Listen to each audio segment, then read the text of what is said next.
Di dunia digital, kita percaya bahwa layar adalah penghubung, bukan penghalang. Tapi, bagaimana kalau ternyata yang menghubungi kita bukan manusia? Cerita ini bukan tentang rumah kosong atau hutan angker, tapi tentang ruang kecil, kosan sempit, koneksi internet stabil, dan satu panggilan video yang salah. Namaku Randi, mahasiswa tingkat akhir yang lagi sibuk nyusun skripsi. Hidupku biasa aja, sampai malam itu, sebuah video call dari temanku mengubah semuanya. Bro, kamu udah ngumpulin tugas belum? Begitu suaranya terdengar. Tapi, kenapa wajahnya kayak ngelawan gravitasi? Kepalanya kebalik.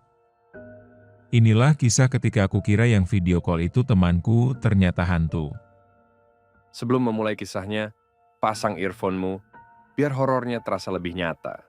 Kalau kamu suka cerita kayak gini, jangan lupa like, komen, subscribe, dan share ke teman-temanmu.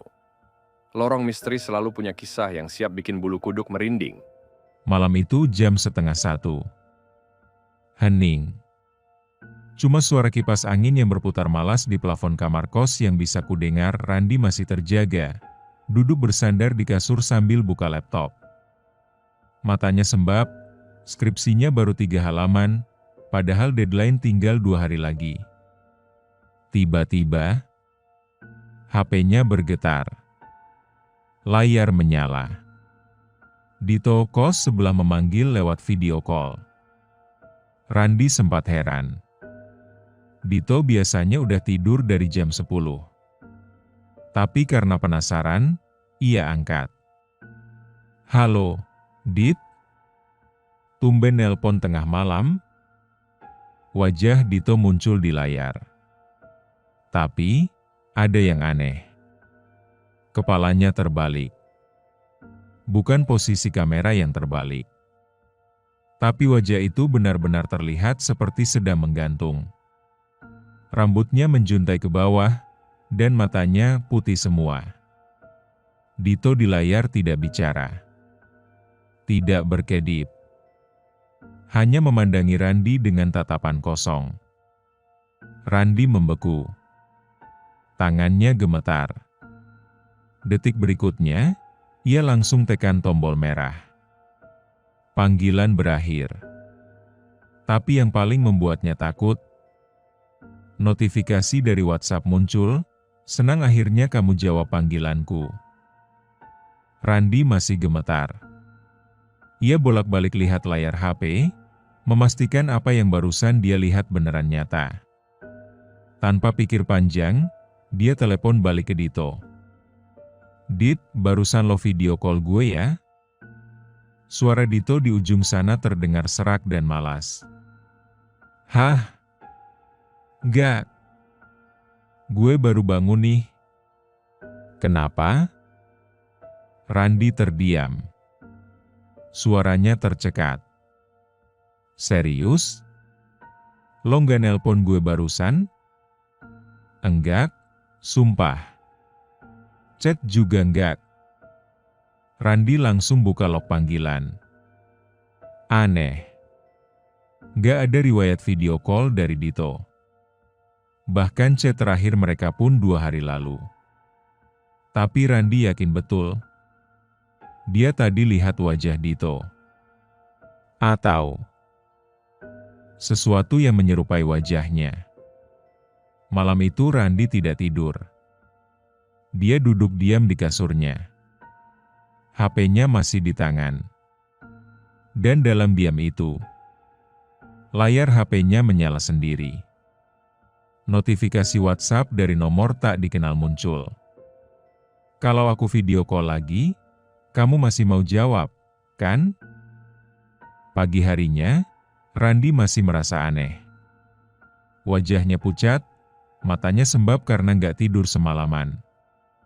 Dia buka galeri HP, berniat hapus file tidak penting. Tapi ada satu foto aneh di sana. Bukan foto biasa. Wajah perempuan. Pucat, matanya putih polos, dan posisinya terbalik. persis seperti saat video call semalam. Randi yakin, dia nggak pernah ambil foto itu. Dan di pojok kanan atas, ada tulisan otomatis dari sistem galeri HP, tersimpan otomatis dari tangkapan layar. Randi bergidik. Kapan dia screenshot? Tapi belum selesai rasa takutnya, notifikasi baru muncul dari nomor tak dikenal. Kamu ganteng pas takut, Randi langsung lempar HP ke kasur. Napasnya sesak. Dunia digital yang dulu jadi tempat pelariannya, sekarang terasa mengintai balik. Siang itu Randi nekat ke kamar Dito. Dia butuh jawaban. Dit, sumpah, gue diganggu. Muka lo semalam muncul di video call. Tapi kebalik. Matanya putih semua. Dito yang tadinya cuek mendadak serius. Dia tarik nafas, lalu bilang pelan, "Bro, gue pernah ngalamin juga. 2 minggu lalu. Sama persis." Randi menatap Dito dengan pandangan ngeri. Tapi gue pikir cuma bug kamera atau sinyal jelek, jadi gue cuekin. Dito lalu lanjut cerita, "Tapi lo tahu nggak, sebelum lo pindah ke kamar itu, ada yang pernah tinggal di sana. Cewek. Mahasiswi juga. Terus, dia meninggal. Gantung diri. Di dalam kamar itu. Pakai kabel charger." Detik itu juga jantung Randi seperti berhenti berdetak. Karena saat video call semalam, rambut sosok itu menjuntai, dan posisi kepalanya memang terbalik. Seolah menggantung. Malamnya, Randi memberanikan diri bertanya ke ibu kos, ia butuh kepastian. "Bu, dulu, kamar saya ini pernah ada yang tinggalin, kan?" "Cewek." Ibu kos mendesah berat. Matanya langsung kelihatan gak nyaman. "Iya, Nak. Namanya Rani. Mahasiswi juga. Pendiam. Gak punya banyak teman." "Kenapa dia?" Ibu kos menatap lantai. Suaranya mengecil. "Dia meninggal gantung diri di situ. Pakai kabel charger, katanya putus sama pacarnya. Tapi orang tuanya bilang, dia udah lama depresi." Randi terdiam. Tenggorokannya kering. "Saya sebenarnya udah mau kosongin kamar itu. Tapi waktu kamu datang buru-buru minta sewa, ya, saya pasrah." Ibu kos lanjut, "Saya sering dengar suara charger jatuh malam-malam. Tapi tiap saya cek, kosong." Malam itu, Randi pulang ke kamar dengan perasaan campur aduk. Karena dia baru sadar, wajah di video call semalam bukan wajah Dito. Tapi wajah seseorang yang pernah mengakhiri hidupnya, tepat di kamar itu.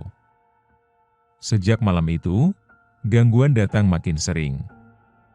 Randi jadi takut buka HP, apalagi saat malam. Tapi rasa penasaran kadang lebih besar dari rasa takut. Suatu malam, notifikasi WhatsApp masuk dari nomor tak dikenal. "Kamu lagi ngetik, ya?" Ngetiknya semangat banget. Randi langsung nengok ke belakang. Kosong. Tapi bulu kuduknya berdiri, ia buka kamera depan HP. Dan di sudut layar, samar-samar terlihat bayangan rambut panjang menyentuh lantai. Randi panik. Ia tutup kamera. Tapi HP-nya mendadak gelap. Ketika layar menyala kembali, muncul satu tulisan putih dengan latar hitam. "Aku selalu ikut kamu karena kamu jawab panggilanku." Malam itu, Randi ketiduran di depan laptop. Tapi dalam tidurnya, ia bermimpi, ia melihat sosok perempuan berdiri membelakanginya. Rambutnya panjang, jaket kampus lusuh, dan suara isaknya lirih. "Kenapa semua orang pergi?" Randi ingin bicara, tapi tubuhnya kaku. Seperti dibekukan rasa bersalah yang ia sendiri tak paham asalnya. Sosok itu perlahan menoleh. Wajahnya pucat. Bibirnya biru. Lehernya merah membiru seperti habis dijerat sesuatu. Aku juga dulu begadang. Skripsianku nggak kelar. Tapi nggak ada yang peduli aku capek. Air mata mengalir di wajahnya. Kamu jawab aku, cuma kamu. Randi terbangun dengan napas terengah. Kamarnya gelap. Tapi entah kenapa, ia merasa ada yang duduk di pojok ruangan. Menatapnya. Tak tahan lagi, Randi akhirnya mencari bantuan. Ia mendatangi seorang ustadz yang dikenal sering menangani gangguan gaib. Di dalam kamar, ustadz itu membaca ayat-ayat ruqyah. Randi duduk bersila, menahan dingin yang tiba-tiba menusuk tulang. Air ruqyah dipercikan ke sudut-sudut kamar dan ke layar HP Randi. Tapi begitu kamera depan dinyalakan, sosok perempuan itu muncul. Jelas. Di balik punggung Randi. Wajahnya menunduk. Rambutnya basah. Tapi mulutnya menyeringai. Ia bicara. Doanya udah selesai. Ia angkat wajahnya perlahan. Sekarang giliran aku. Lalu, layar HP mati total. Bahkan ustadz yang ada di ruangan itu ikut merinding dan menghela napas panjang. Ini bukan cuma gangguan biasa, katanya pelan. Dia sedang mencari seseorang yang mau mendengarkan. Randi nggak bisa tidur. Gangguan makin menjadi. Tapi kali ini, bukan lagi karena takut. Ada perasaan lain yang muncul. Kasihan, ia akhirnya duduk sendiri di lantai kamar. Nyalakan kamera depan. Rekam dirinya. Dengan suara lirih, ia berkata, "Aku nggak tahu kamu siapa. Tapi aku minta maaf kalau aku anggap kamu gangguan. Aku tahu mungkin kamu cuma kesepian." Air mata Randi menetes. Tangannya gemetar. "Aku nggak bisa bantu kamu lebih. Tapi aku doain, semoga kamu tenang. Kamu nggak sendiri lagi, ya?" Ia menunduk. Diam. Dan di detik itu juga, notifikasi HP berhenti. Tidak ada video call. Tidak ada pesan. Tidak ada bayangan lagi. Tapi saat Randi menutup kameranya, ada satu tangisan kecil yang pelan terdengar dari pojok kamar. Lalu hening. Sangat hening. Sudah 2 minggu sejak malam itu. Tak ada lagi notifikasi aneh. Tak ada bayangan. Tak ada panggilan tengah malam. Randi pun mulai bisa tidur dengan tenang. Tapi sejak kejadian itu, ia jadi berubah. Ia jadi lebih sering nanyain kabar teman-temannya. Mulai menyapa duluan. Gak lagi abai kalau ada yang terlihat murung. Kadang satu balasan chat bisa menyelamatkan seseorang.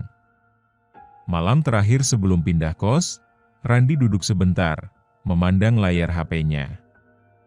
Ia buka galeri dan entah dari mana muncul satu foto baru. Foto dirinya. Duduk di lantai. Menatap kamera sambil tersenyum. Tapi di belakangnya ada satu sosok perempuan berjilbab biru muda. Wajahnya damai. Tertulis di bawahnya, "Terima kasih sudah jawab panggilanku. Cerita ini bukan soal hantu, tapi soal kesepian. Dan terkadang, mereka yang diam-diam meminta tolong, tidak selalu hidup atau sudah tiada. Maka kalau ada yang menghubungimu, mungkin jangan buru-buru abaikan. Siapa tahu, Itu panggilan terakhir yang ingin didengar. Pesan moralnya adalah, jangan pernah anggap remeh panggilan dari seseorang, apalagi yang diam-diam berjuang sendirian. Kadang, yang paling butuh bantuan justru yang gak pernah minta tolong secara langsung. Prime, terima kasih sudah mendengarkan kisah ini sampai habis. Jangan lupa like, komen, subscribe, dan share ke teman-temanmu. Lorong Misteri akan selalu punya kisah yang siap bikin bulu kuduk merinding. Dan jika mau request judul cerita, silahkan komen di kolom komentar di bawah. Kami akan buatkan untuk kalian.